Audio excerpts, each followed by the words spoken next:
नमस्कार, आप देख रहे हैं डेलीबिहार.com और मैं हूं रोशन झा। जिस बात का इंतजार था वह आखिरकार सामने आ चुका है।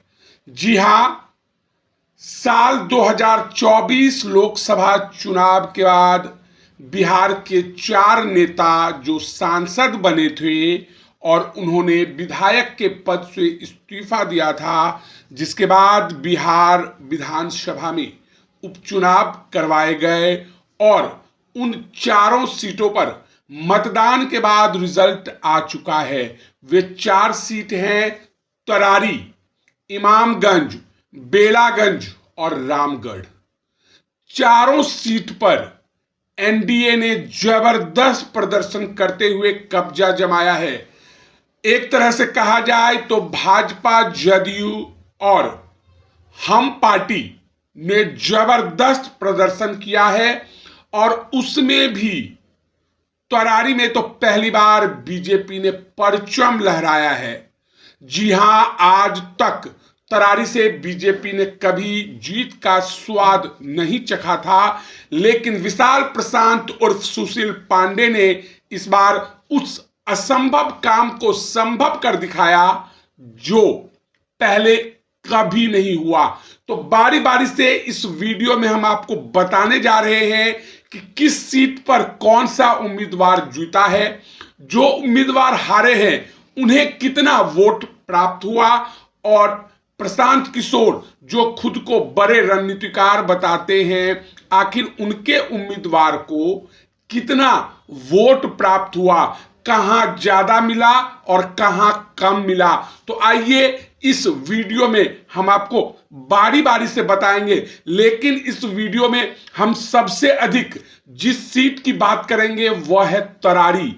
जी हां, वही तरारी जहां इस बार पहली बार कमल का फूल खिला है। विशाल प्रशांत जो कि युवा नेता हैं, उनके पिता के बारे में कहा जाता है कि वे बाहुबली छवि के सुनील पांडे हैं, जो जदयू के विधायक रह चुके हैं और उस क्षेत्र में उनका एक दबदबा या बोलबाला रहता है। तो पहले हम बात कर लेते हैं उन 4 सीटों पर जिस पर चुनाव हुए हैं, जहां एनडीए ने विजय का परचम लहराया है। तरारी की बात करते हैं तो बीजेपी उम्मीदवार विशाल प्रशांत ने जीत का परचम लहराया है और यहां भाकपा माले के युवा नेता राजू यादव हार गए हैं। विशाल प्रशांत को कुल 78,755 मत प्राप्त हुए हैं, वहीं राजू यादव को 68,143 वोट मिले हैं।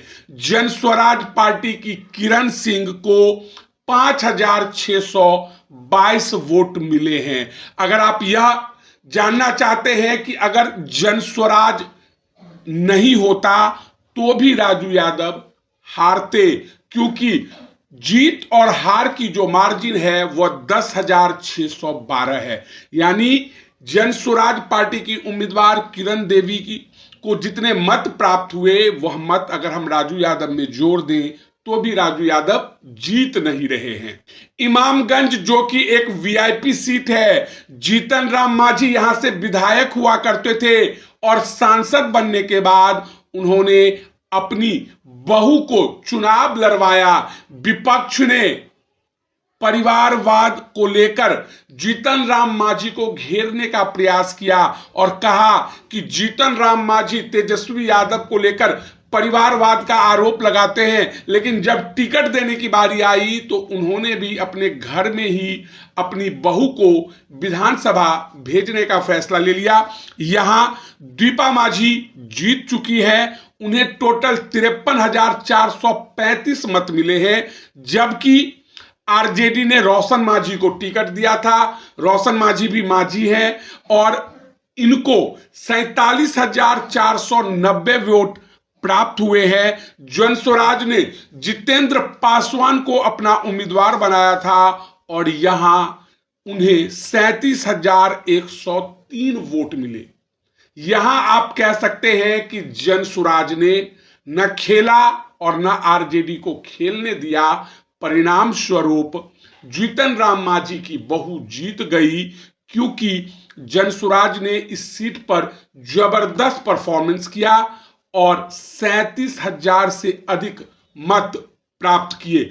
बावजूद इसके जनसुराज पार्टी के उम्मीदवार को तीसरे स्थान से संतोष करना पड़ा। अब रामगढ़ सीट की बात करते हैं। रामगढ़ में भी असंभव हो गया। रामगढ़ में एक तरह से कहा जाए तो जगदानंद सिंह या आरजेडी का एक छत्रराज हुआ करता था। कभी जगदानंद सिंह इस सीट से विधायक हुआ करते थे, बाद में सांसद बनने के बाद आरजेडी ने किसी दूसरे को टिकट दिया। बाद के दिनों में जगदानंद सिंह ने अपने बेटे सुधाकर सिंह को यहां से विधायक बनवाया और सुधाकर सिंह इस बार बक्सर से सांसद हो चुके हैं। तो लालू यादव ने जगदानंद सिंह के छोटे बेटे अजीत कुमार सिंह को टिकट दे दिया और जिस रामगढ़ की जनता ने लोकसभा चुनाव में या विगत विधानसभा चुनाव में सुधाकर सिंह को जबरदस्त वोट देकर विधानसभा पहुंचाने का काम किया था, उसी विधानसभा की जनता ने इस बार जगदानंद सिंह के छोटे बेटे अजीत कुमार सिंह को बुरी तरह से हरा दिया। जी हां, हराया नहीं, बुरी तरह से हरा दिया। यह हम इसलिए कह रहे हैं क्योंकि बीजेपी के अशोक कुमार सिंह को 62,257 वोट मिले हैं, वहीं अजीत कुमार सिंह को मात्र 35,825 मत प्राप्त हुए हैं। यहां जनसुराज की किरण सिंह को मात्र 5,592 वोट मिला और तरारी के बाद रामगढ़ में भी जनसुराज पार्टी जमानत नहीं बचा पाई। अगला सीट बेलागंज है, जहां से मनोरमा देवी ने जीत दर्ज किया है। जदयू उम्मीदवार है, इन्हें 73,334 मत प्राप्त हुए। वहीं आरजेडी के विश्वनाथ यादव को 51,943। जनसुराज ने मोहम्मद अमजद को टिकट दिया, 17,285 वोट वे मात्र ला पाए। हमने इस वीडियो की शुरुआत में ही आपको बताया था कि हम चारों सीटों की बात करेंगे, लेकिन सबसे अधिक तरारी विधानसभा की बात करेंगे। आखिर तरारी विधानसभा में क्या हुआ कि पहली बार तरारी में कमल का फूल खिला।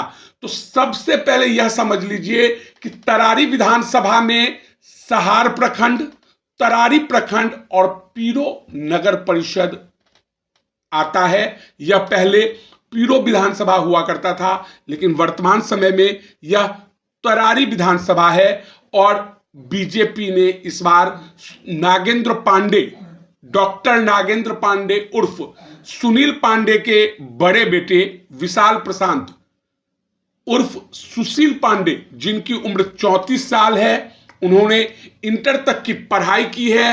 अकॉर्डिंग टू शपथ पत्र, नॉमिनेशन के दौरान उन्होंने शपथ पत्र दिया था, उसके अनुसार उनके पास लगभग 32 लाख रुपए की संपत्ति है। उनके ऊपर आज तक कोई भी आपराधिक मामला दर्ज नहीं हुआ है और वे जाति से भूमिहार हैं। ये तो हो गई शपथ पत्र की बात। अब आखिर धरातल पे क्या हुआ? चुनाव प्रचार प्रसार के दौरान जब हम तरारी में खबर करने गए तो हमने ग्राउंड पर जो देखा वह आपको बताने जा रहे हैं और उसके हिसाब से हम आपको बता दें कि विशाल प्रशांत भले बीजेपी के उम्मीदवार थे, जीत गए हैं, लेकिन उनको जिताने में जिस आदमी ने सबसे अधिक सहयोग दिया वे हैं भाकपा माले के पूर्व विधायक और आरा लोकसभा सीट के वर्तमान सांसद सुदामा प्रसाद। अब आप सोच रहे होंगे कि जीत का श्रेय मैं सुदामा प्रसाद को क्यों दे रहा हूं। तो जब हम क्षेत्र में गए, लोगों से बात कर रहे थे, तो सभी का कहना था, चाहे वे बीजेपी के वोटर थे, चाहे वे जदयू के समर्थक थे, चाहे वे राजद के समर्थक थे, या चाहे वे भाकपा माले के समर्थक थे या जनसुराज के समर्थक थे, सबका एक ही कहना था कि पिछले 9 साल में सुदामा प्रसाद ने कुछ भी काम नहीं किया। मैं फिर कह रहा हूं, भाकपा माले के कैडर वोटरों का कहना था कि सुदामा प्रसाद ने कुछ नहीं किया। वहीं जब हम उनसे प्रश्न करते थे कि क्या विशाल प्रशांत से आपको उम्मीद है, तो उनका कहना था विशाल प्रशांत पहली बार विधायक का चुनाव लड़ रहे हैं, लेकिन उनके पिता जब विधायक हुआ करते थे तो उन्होंने काफी काम किया है। वहीं आरजेडी या भाकपा माले के मतदाताओं का यह भी कहना था कि सुदामा प्रसाद 9 साल तक विधायक रहे, लेकिन कभी क्षेत्र में जनता का हालचाल जानने नहीं आए। और इधर दूसरी ओर सुनील पांडे, जो विगत विधानसभा चुनाव में निर्दलीय उन्होंने चुनाव लड़ा था और मात्र 10,000 समथिंग वोट से हार गए थे। सुदामा प्रसाद विधायक बने थे और बीजेपी ने उस समय कौशल सत्यार्थी को टिकट दिया था, जो लगभग 11 से 12,000 वोट लेकर आए थे। यानी बीजेपी के वोट को अगर पिछले विधानसभा में हम अगर सुनील पांडे के साथ जोड़ दें तो वो विजयी हो चुके थे, जो कि इस बार उनके बेटे ने जीत का परचम लहराया। तो हम बात कर रहे थे ग्राउंड की, तो लोगों का कहना था कि सुदामा प्रसाद ना तो काम कर रहे थे और ना ही कभी कार्यकर्ताओं से हालचाल जानने आते थे। वहीं अगर सीपीआई एमएल या आरजेडी के वोटर भी कभी मुसीबत पड़ने पर या जरूरत पड़ने पर सुनील पांडे या सुशील पांडे से मदद मांगते थे तो उन्हें तुरंत मदद मिलती थी। अब एक उदाहरण देता हूं, मैं गांव का नाम भूल रहा हूं। मैं एक गांव गया था, संभवतः तरारी प्रखंड का गांव था। वहां मैंने एक लड़के से बात करी, उसने कहा कि हम भाकपा माले के सपोर्टर हैं, सुदामा प्रसाद के लिए मैंने जमकर काम किया। लोकसभा चुनाव में जब जीत के बाद वे हमारे गांव आ रहे थे तो उनके स्वागत के लिए मैं माला लेने गया था। रास्ते में एक्सीडेंट हो जाने के कारण मुझे हॉस्पिटल में एडमिट करवाया गया।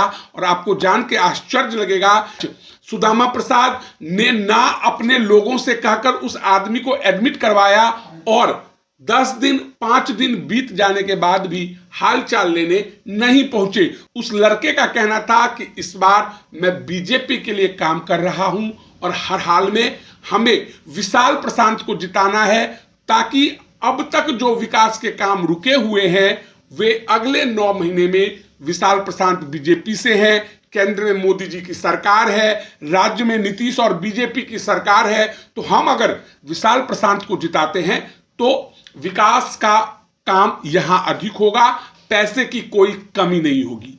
चुनाव जीतने के बाद जब पत्रकारों ने विशाल प्रशांत से पूछा कि आपने जो मैनिफेस्टो जारी किया था, आपने जो दावे किए थे, अब उसका क्या होगा, तो विशाल प्रशांत ने 2 टूक में कहा कि कल से काम शुरू हो जाएगा। भले विशाल प्रशांत शपथ लेंगे, विधायक बनेंगे, मुख्यमंत्री या विभिन्न विभाग के नेताओं से मिलेंगे तब काम करवाएंगे, लेकिन उन्होंने कह दिया है कि कल से तरारी की जनता के लिए काम शुरू कर दिया जाएगा। अब देखना दिलचस्प होगा कि विशाल प्रशांत ने जितने दावे किए हैं, जिन मुद्दों को उन्होंने चुनाव प्रचार प्रसार के दौरान लोगों से कहा 9 साल बनाम 9 महीने, आखिर 9 साल में जितने काम नहीं हुए, क्या विशाल प्रशांत करके दिखा देते हैं। तो बहरहाल इस वीडियो में इतना ही। अगर आप हमारा ये वीडियो यूट्यूब पर देख रहे हैं तो सब्सक्राइब कर लें, फेसबुक पर देख रहे हैं तो हमारे पेज को लाइक कर दें। धन्यवाद, नमस्कार। मेरा नाम है रोशन झा।